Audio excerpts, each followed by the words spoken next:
Apa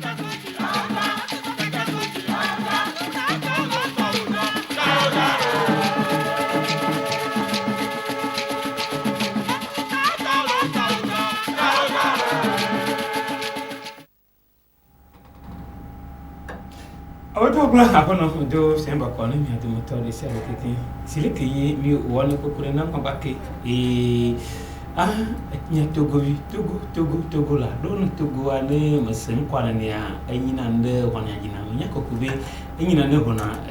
wanya na jina o cha ki togo bi ne do mi we togo mi to ku ya twi mo bu kasa ma twi ne mi ba we kakacha miao to ni o cha pa bi de cha ma pa bi de ya mo de cha pa bi de ne togo yi ma ka miao so fa mi juro no mo o na ma egbe mi ja pon fo kuran kanchi mi ajo na be fufu an kanchi chuchu ba ya pon fo to egbe nyabe kakana gana mo le ke ya mi cha bi de bi le kakana gakame mo sera mo to o ya to wa ma mo sera mo bedu pe bedura pe yi fila sa filo e wa le be kia wo ma o tim le wo wa mo bedura lo wa mo chochi wa mo home kakame ye kosira yi mi na gasa ga nya gwa to nya mo chochi home yi gakame school jo jaje school jo gakam ken mo ke kyanyi bibio se le o chancho do ni bibio se le chanchina ye wala be amjina majiko kube amado wanova yi wano de ndo mo ni kudele ke yi wala be kia mil confirma ma akpaji government ya cho do dadi do mo wa grobe nyebe le wala be amia ndo leke magba no do mo la pa ma ja mi po to jisibe kosira gbe omi gbale yi church le church mai ye baro mo ma bodo wala be kiade nu o na mi le po do jisibe woni nu nanawo jim ku nu e we mi nana gase gamene bien be mi agba no nan wala be ya ma be man tutu tv ja ano ne mi wala be kiake me te mi ka ji kuni mi ano ntinye ke amako kunya chonso turu ntinye afoto tenge ya oui je vous prophète oui modogwe mi hobbe mi chawodo dans so de ke nyama si ediare mi da pe ma wa me sam fo mo da de ko kuri mi le je ma u da gbe mi am ko mi ato ni se mi ade so yin ko yo da pe akono do le ko nyom de ka ni ko mtu a jina kokowe nyon ebia mi yo ne ma no tono ya tinyo no mi gbe kokowe kan chi ni ko na nyon lo ebia ncha mo nyon de ka de ni ati eno na tinyo akono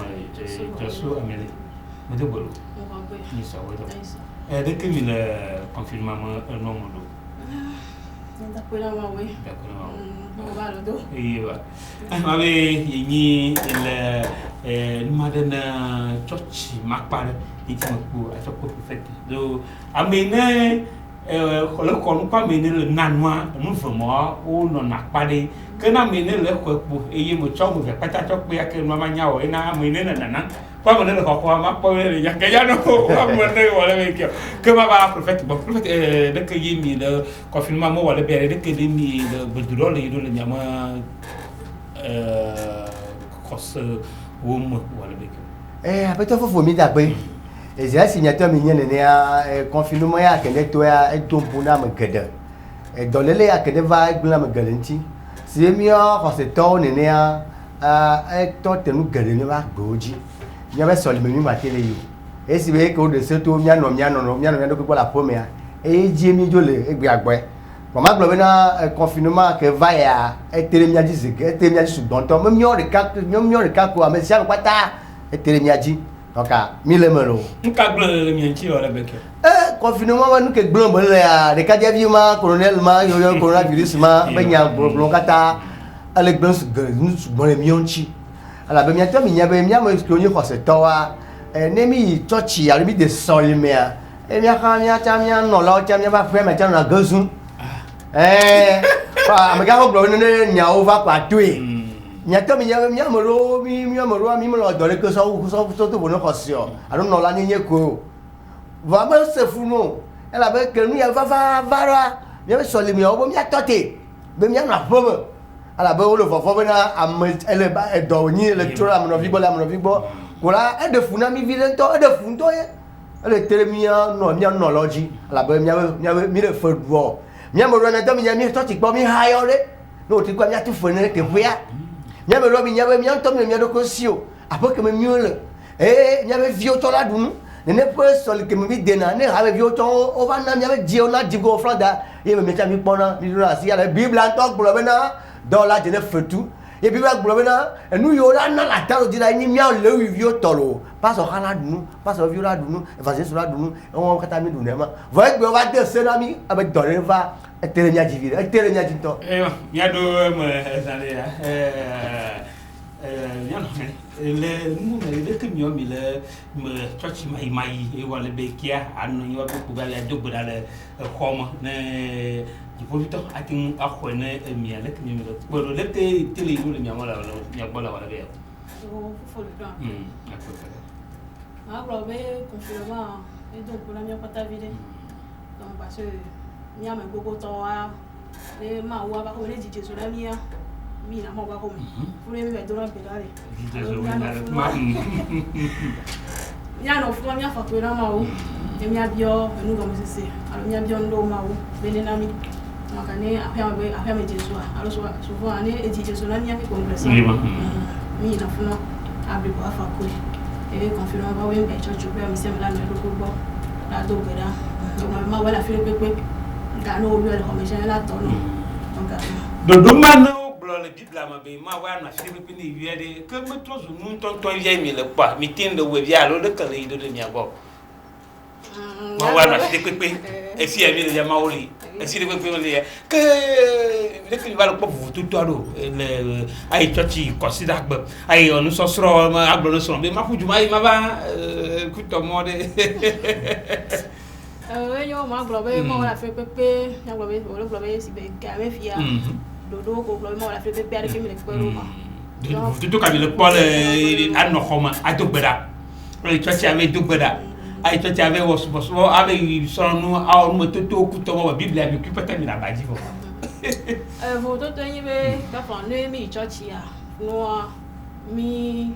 chula se alo mi ko na jijo mi jina haro ne e ji khoso kata e haro le ano le dia alo nyenyu e haro ye ko manglo le chachi ya pe mi be propone ne ya mi ko na jijo le mi aro ko dome e atomo so le ji alo nde lo wa le funa olanglo be e be no ko la ho me actuellement jan la do gbera wa si be di bibi wan ke le ji me no alo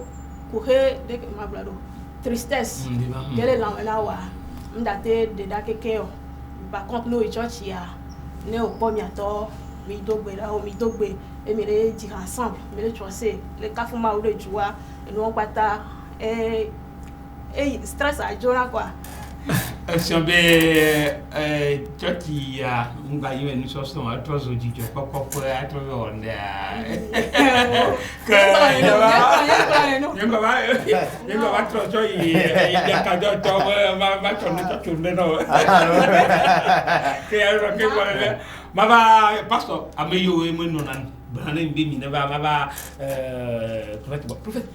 mi nyam nyere be wala be yi blan yare dia akuda be anyi ya tu nyaaw be anyi ku de yo wala be ke yo tundema numa tutu made le ke mi le wona ka me violo do na ka me vio cha numa me tu mi de e ku mo tu o tan le wala be kema nka e de ke mi ti no wono wala be kema lo ora be ka be terenya de nu ke mi ke le wo pe ni bena mi atoro mi amroa amro to hospital le invité mi de kareka na ke ngba fi jamoro ba pe yan to cha fi je be prophet ne ale ke jo fi ko lo fa pe mi ti nya to gbera amro mi tele do wa ko me le to gbera no de ka ale be nka ti mi tele do ase mo be nya gbonya de e be ameye ni doyo la ni Jehovah Sabbath amen eyin doyo la eyin mawu ha fi gbe la yodo ni mo se mo dengbe do ni gbe ma te ma yodo ha fi atike la yodo ni mo se mo dengbe ma te ma yodo agbeto le dodo ke la wa me o to ti o do ga ti ta ti yodo agbeto mountain sin kwa fi ni place a check papa donc le gabo poya me mi amo ko ni pastor prophète évangéliste wa amoyo jesinia ro ko yo le yo mi ke gbo mi atoro wa o jawa gba parce que enu be ni ade me ni covid 19 pe ko hina mo amoro do ko hibubu o yi gbogbo mo ko hi o je o hin me a pastor la pe won chi le bio ka se vi je bena fo ma la fi shafi fo tout ka le kudo te church ho na po ma a mga ho do lo bena atire ka mo na fo atire ka mo na fo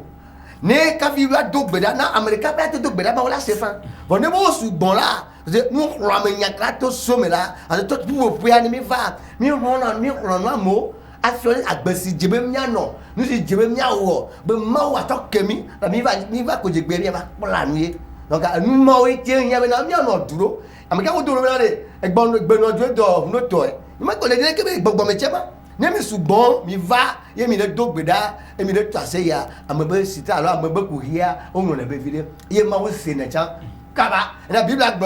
gbon ya ba gbon ya ko ba gbon ne ba amedo ku hile mi agbola ne so no loji ne ko nu no lao no lo de ka o gbe ya lo dura meta ji po vi tora se ni ko se be nya donc amenta do ku hile ado gbe la ne be nu no la ma li o la nya bu ke onye ase amisisi gbon mi lo so ne wa do gbe la meta o do ya alors que ma la fi ya me se no do ku la fo me nu la nu la nu ena be paso ole alo no lo le la ha me viuru la va wa gbo wa to gbo la wa ta ha me viuru la va gbo fotoro no ne ma wo hi ya wa ne ya me ne wa to mi ya do government to la ni ma jore mi ya no ado kono la o de ele nchina me le gbogbo me lo ape ele nchina ele gbogbo e taye mi yina mo wole be kero do mi nyabe wole be ya government ya o nyabe le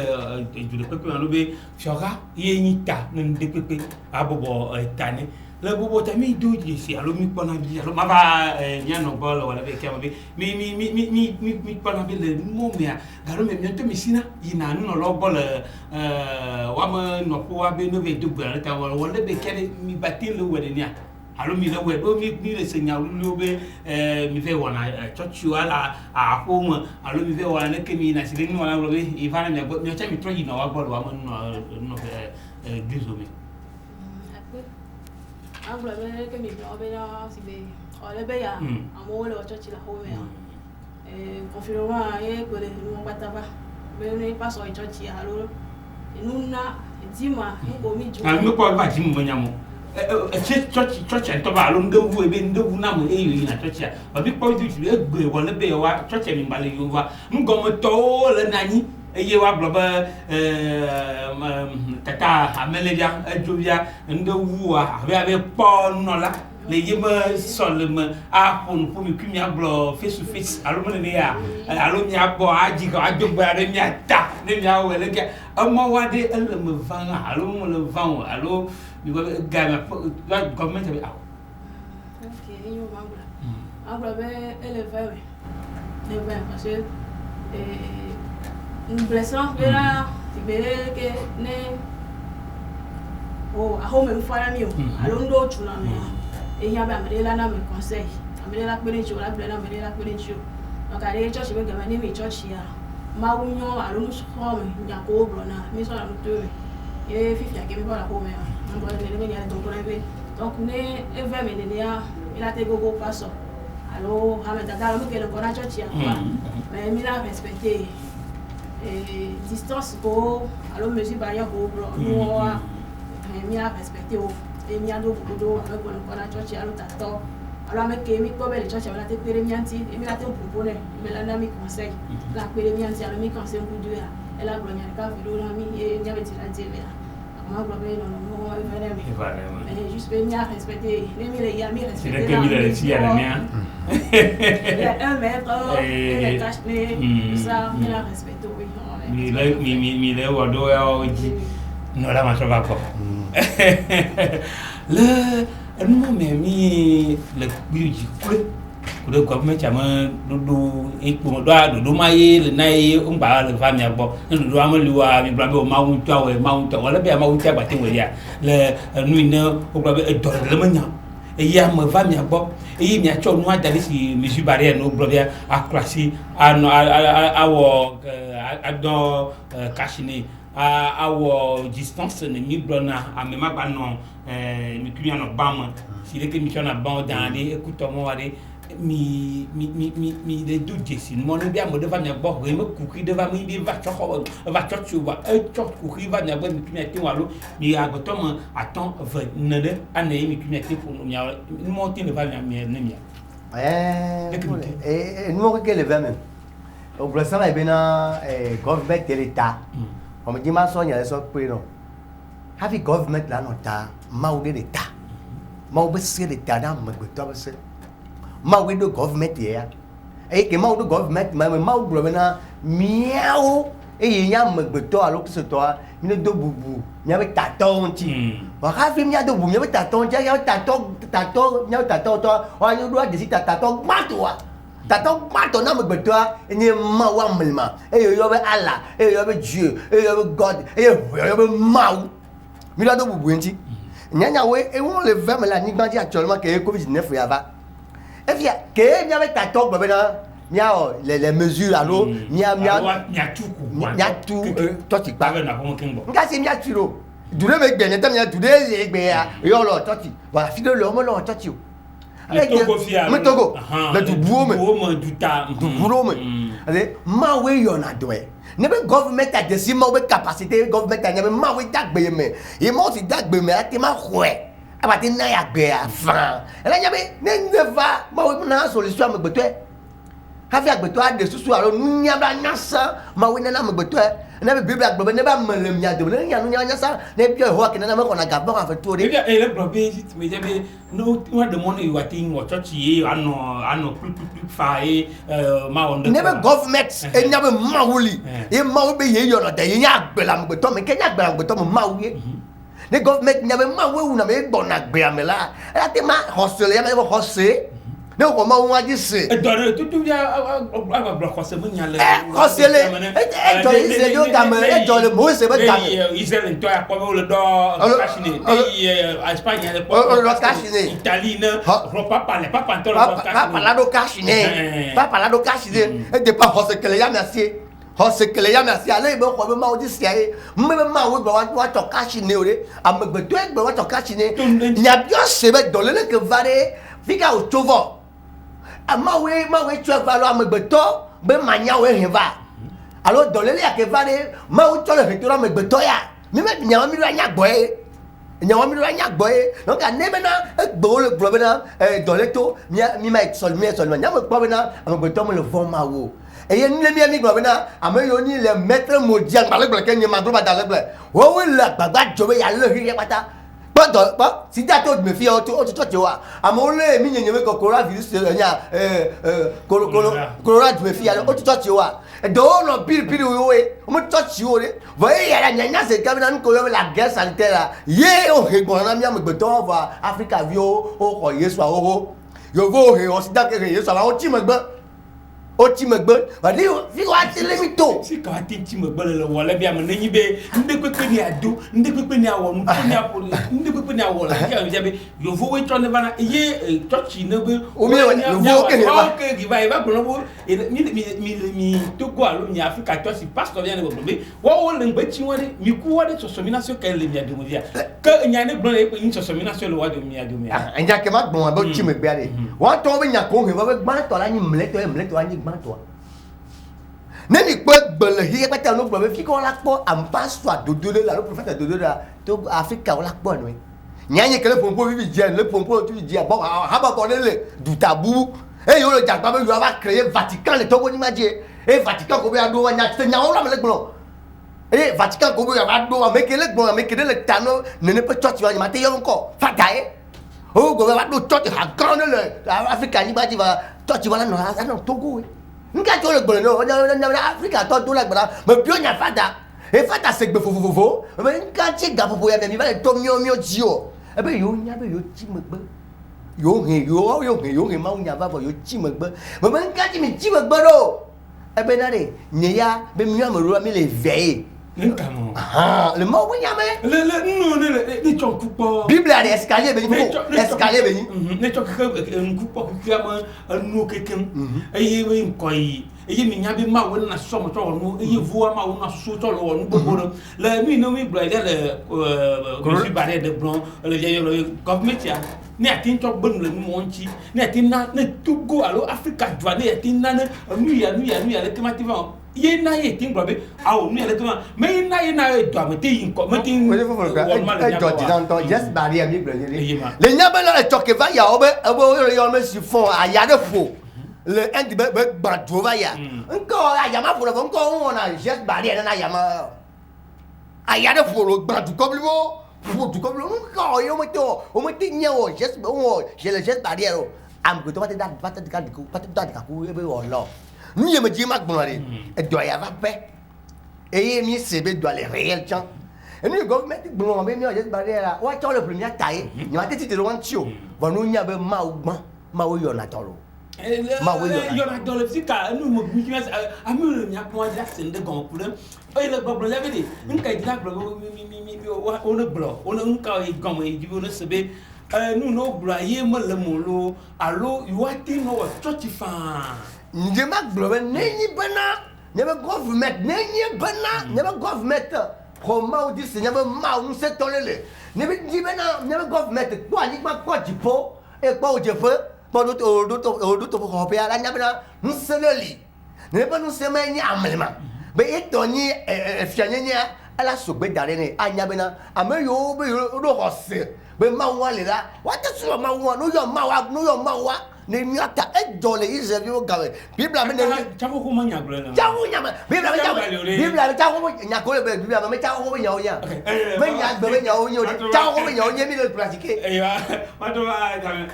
wale be janu problème bi au université de be church ati je church. Do wale be kiama ne mi ko be kukile nani ye muzi barrière ye obla ya ko be okay. Ije mo ne mi church. Actuellement, Milan. Le Kencho. Et la church croit en blessant. Et alors, il y avait trois prophètes et blessants là. Et Benoît Joël dans la route. Et dans la route. Donc, les filles qui mis church là. On y a quoi bon, Milan. On y a quoi bon, mais Nima.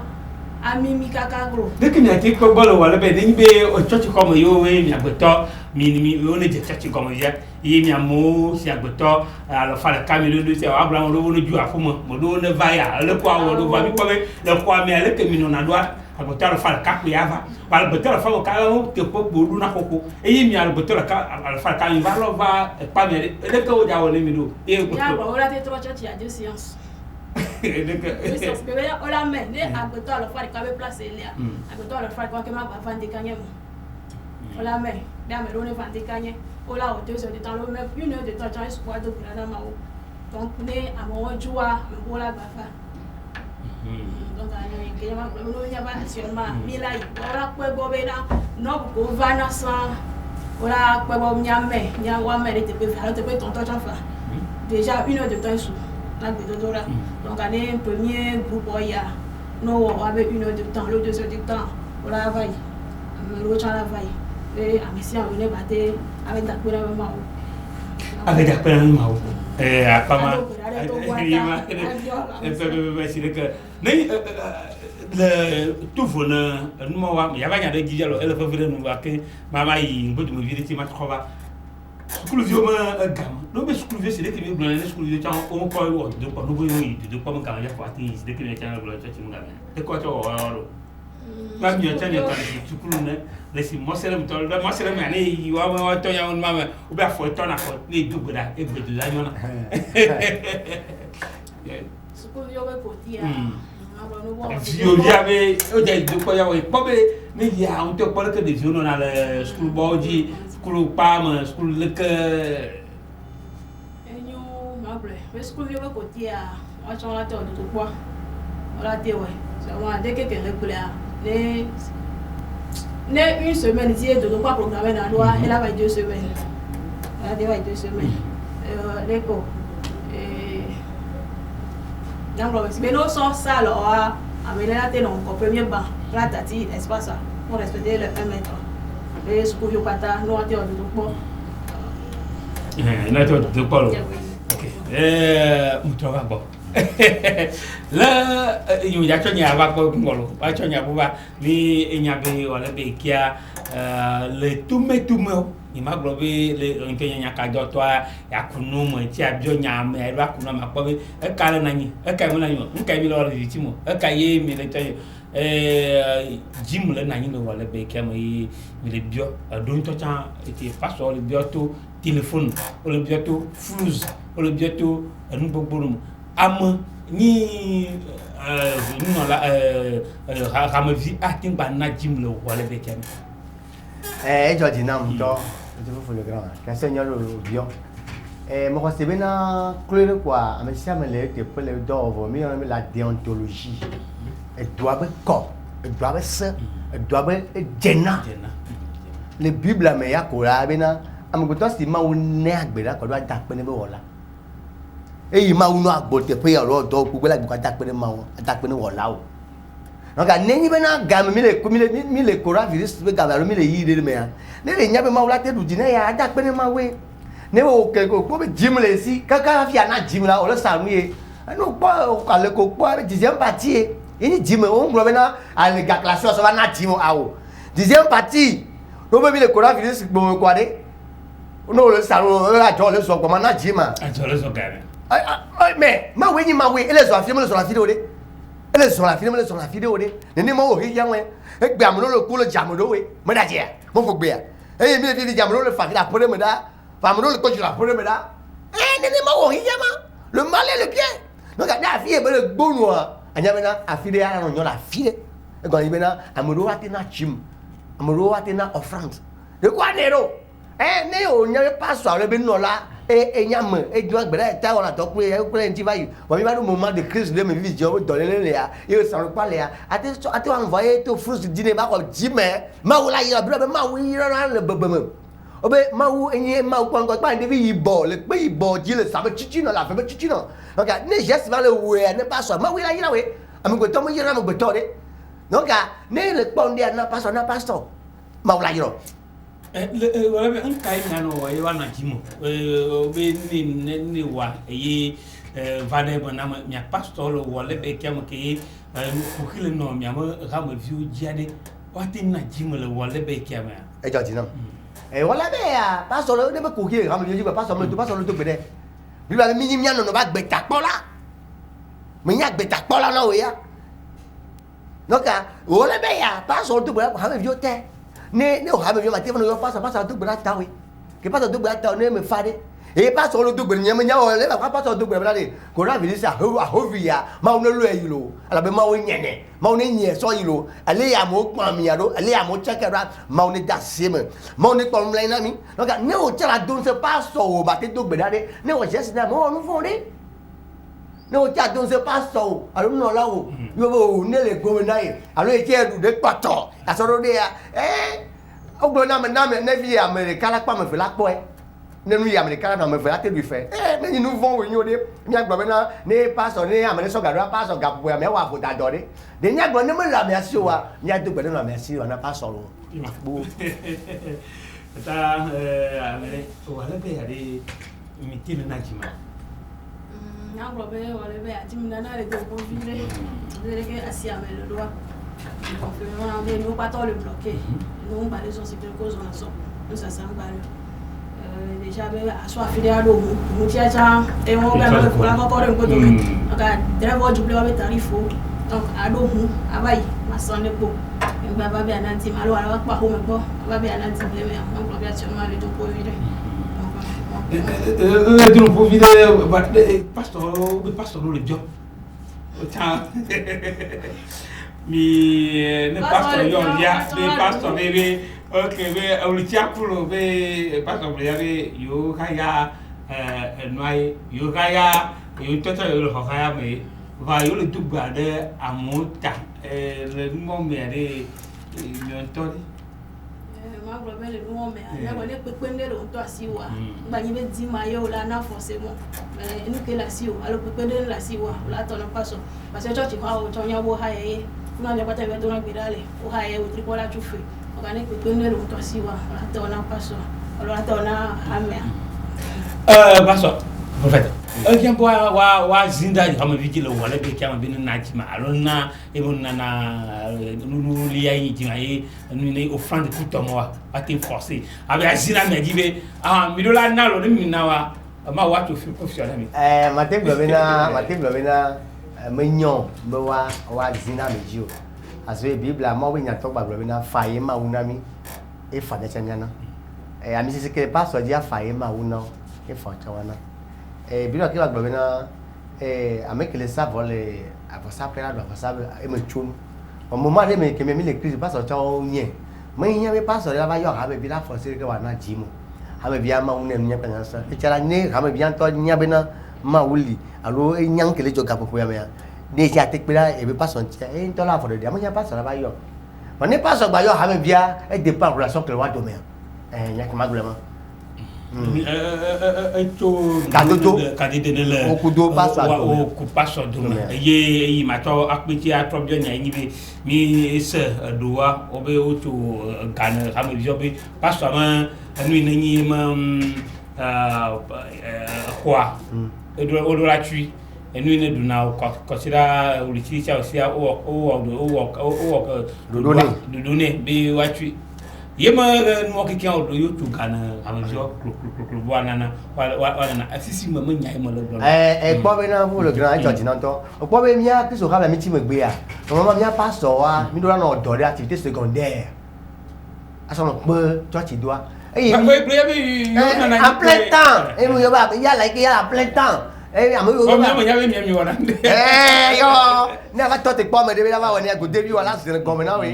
kwa va e bate globe ele uso e gaba mo wana le hose me amelu va no va e gbole bible am sonon ke do ba gba acta gbole ne le ni apostle paul o gamea yo ba na ko safila o gbole na mi na mia o mo do yo be ne le miasia miasova e al safila ta gbole kwa na gbole na ya yo la so aji gba ni asa so ga so na e na yin bayi o la gbole ase me oni be ha no pe be gbole ye o comité yo gbole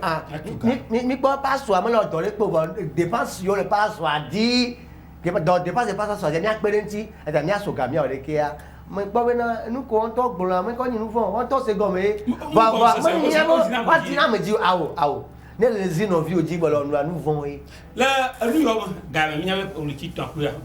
o li ti fo de ke pe o li ti man keke wi ti ma o li ti tan ko li ti tan man keke wi fo de ke pe ye o do sebe o atu skulu atu solo mo kuto mo godura o ke ye wa ba yi plage kuto mo ye amo mo o ma ba no ayi choko mo ku to mo mo o pe no fi mo aro wi de ke wi aton ye wa tim no fi mo va mi le wole be ki amere gayo na o jo vai le mi solo mo ma eye o jo le afi wade fi kagamo tuna eya mo le be fi kagamo tuna lo wole be ki matina ne mi atin to no no ya bia seigneur no ma honya ma no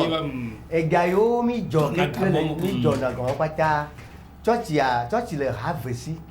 church le ke amento due ni ba mento dua e pon se ke ba zebe garo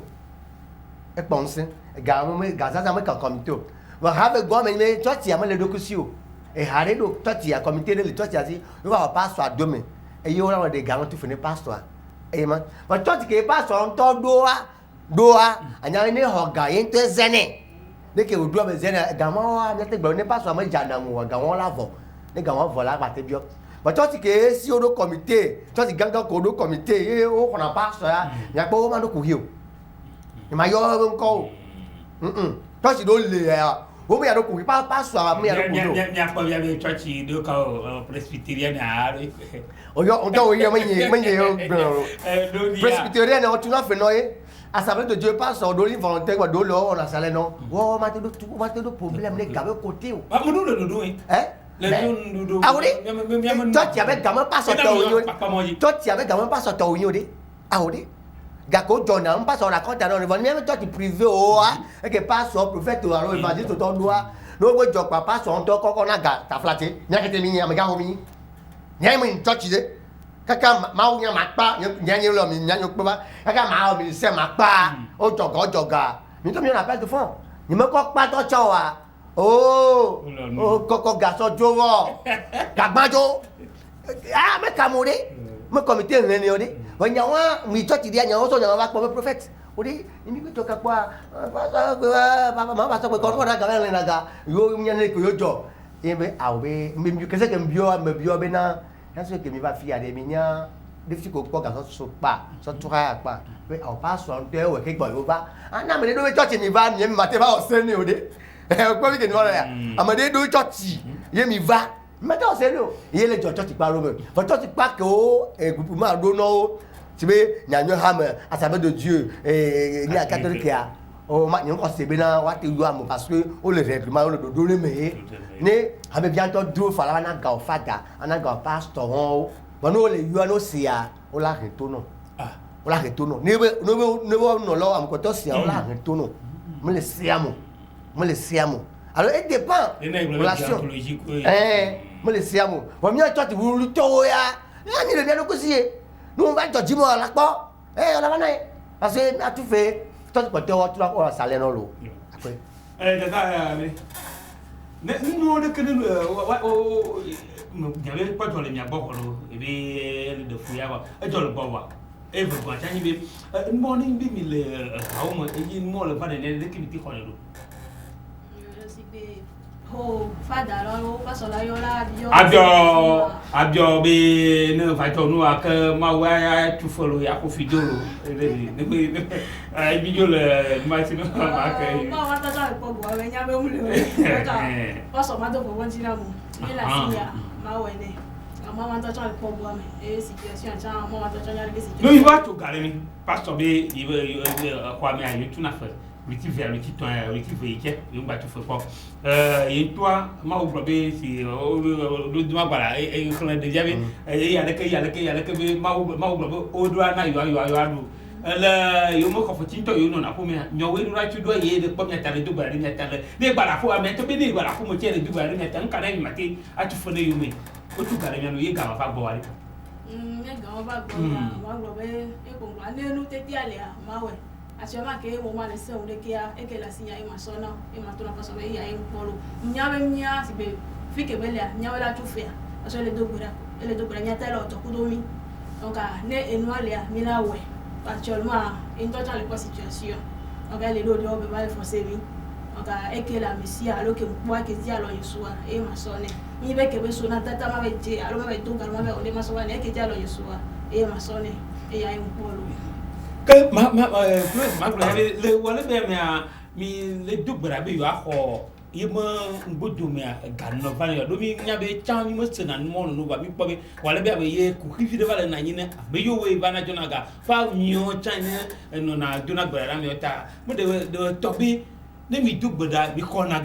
fetu de beta la pa de ye wala be kia les uns mi le quoi nyanyole le bia mi bio kwa mi ayi bibla me won ko ka gbo be na de ni nya me dogbe re tawo e o cho ntina me nu so yira ma me kwa ni nu von yo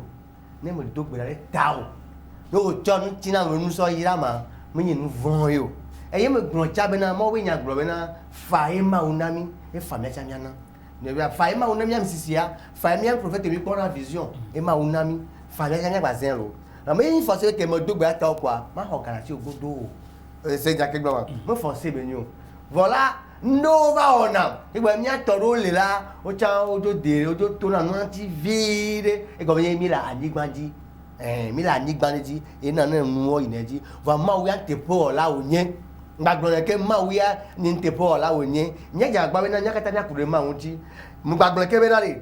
ne pastore la yin ko cha alo anyo pastor ha me vi o boy parce que we no e be na do la je ne fetu va ma nya nya le amo pastor ha me vi nya ba pastor nya le si nya du me onye mi no dore gbore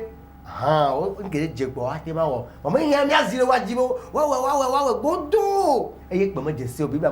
mo da sire e dioro biblia mo da sire ju ke ma fa trova government ama nu kumi wala be kia yimi trova fi ya abrobe globe e yaleke bobudo na ni eye tutu ma pe bi akrasi acho nu tunu ano majijile no fi bo ne gbogbo meta de kai ni bo ole be keje gbogbo mi bi mi ati to church ji le ke mi ja wodo no ya ma ka me fi o no bro mi to church ji mi ko se to bi ni mi to gbe de le ke mi ja wodo ne mi su barrière mo ari po mo ba bo fo e jo ji na mi la do bu government nti e na be mi ta mi la respecter na be be tata bless fa sa na be wala ni church na gbe ta lo fa le camera me te be wa church ase ton ni groupe de vajo de la ba o bra o ton nya mo nya prophète me ni ko se la signe be na le doya e do ti nya me le la nya me nya ba go ma o si yo do apo na o lo ko se la signe be na ma wo yo na do na mo va mo la yo do no ma wo yo na do na mo va ma wela yo dono parce que mi pas so mi nya amo le sida me fi lo do mo va mi gbo ke lo jo mi do agbara ta mi ma sida gbo re amo le na do ke o bana mi do go kare ko itoko e o gba ko wa home na mi ya mi ma home o ma ta to ko dire ka ho da mi apo ame ke ne couvre po le prophète ba pim prophète a ko va kore o prophète a so ku violation que so ku vio pe ke o ta pa ya do le ko bo Yesu le fie mi do gbeda va khonye me ame yo bele sida e ba jo nu kore ba jo ho kore e yo ko di ntele wa mi do gbeda ta e go ma wi yo na to ni ko se me la sinye won ni mo me de si mo ba ni mo we do yo na me yero ni mo we yo wa la kakanu e ma va ni ma ka gbo nya o to ya ni government gbele to social media ni a respecter les gestes ni va to tele mi classe are nu yo onyi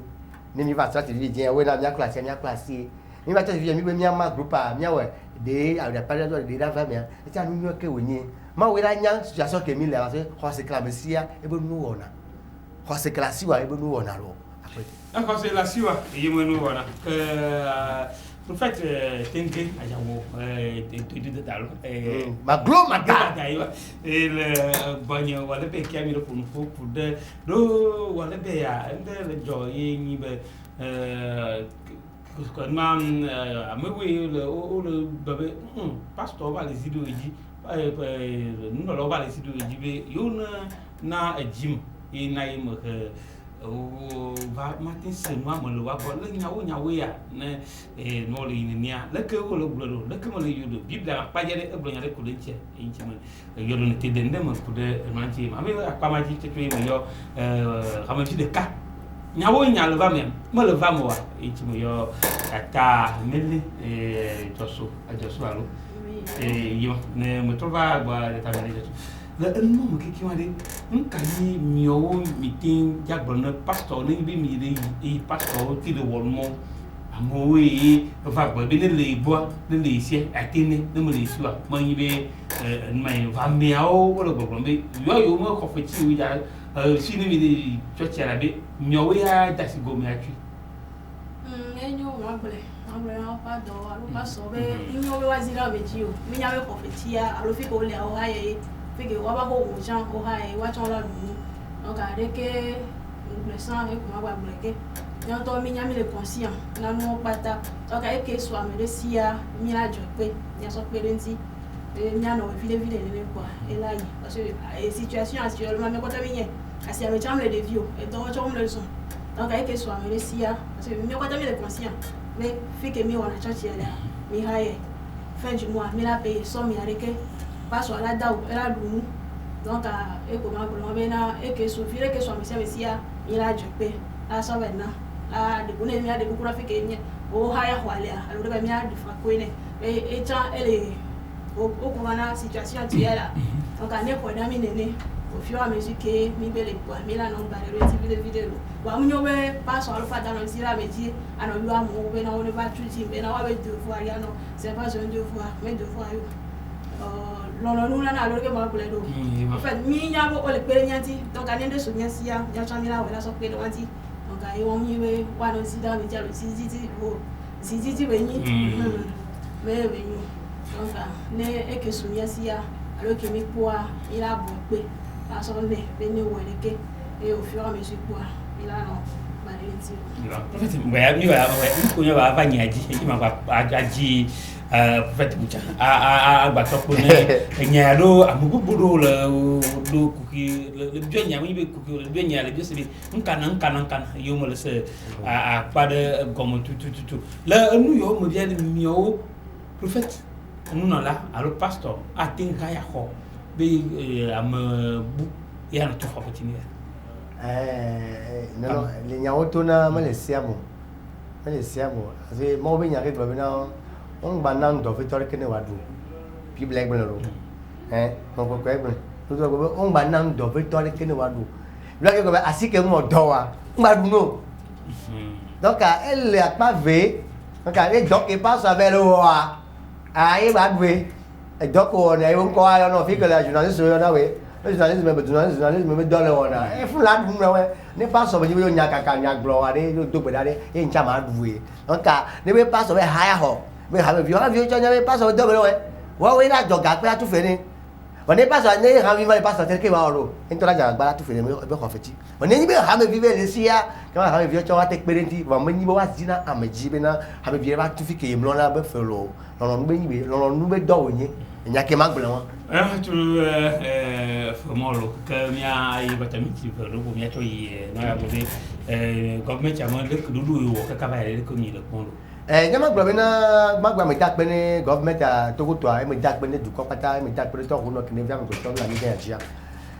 me dzɔna kpo benɔ ne dzɔ ya kpɛ to na me dzɔ tsa kpe me ɖo nuwu kpɔ nu sia nu ke dze gɔmea ɖo na nuwu godo eke government a gblɔ be mi ma yi dɔ sɔmi wɔnu wa mesui bari ekele gblɔ wa kebe gblɔ ko tɔ wa ma gblɔ be wɔn tɔ be ga ho nyi o bi ka fie gblɔ mi ma tete wa wele kplɔ dɔ egbe agbɔɛ ne be nyi le fúnra ma nya si ma gblɔ ke ni wo ya nga mi agblɔ nu yiwo gblɔ mi a respecte ke bibla gblɔ mi a respecte nkɔnɔ la wo bena mi ame viwo tsɔ wa te wa do bo mi ŋuti lo akpɛ. Kaye wale be kia nu kaye mi kpɔ kaka do no wale be kia ko ɖe dza nyatsi o. Le si ke ye akumunɔnɔ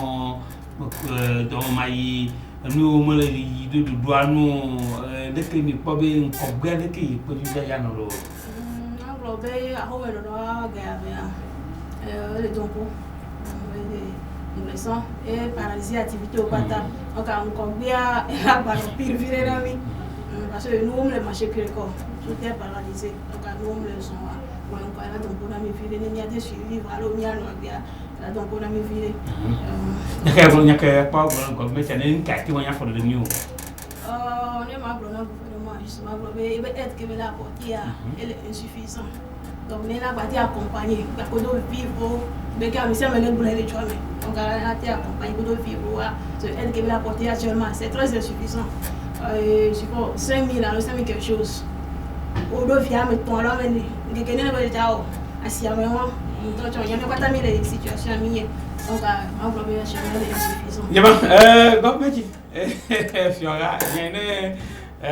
ona dagen ma adone emia ma ke mi cha mi pa nya pa cha no no batin tro yi de do no iba do no ma ja pe na prophet tenge that maglo ma ja e no boye e tata Josu ameli mi bi e no boye ka do no wala be ke mi ku yo gudu da e ba isande ta ba mi do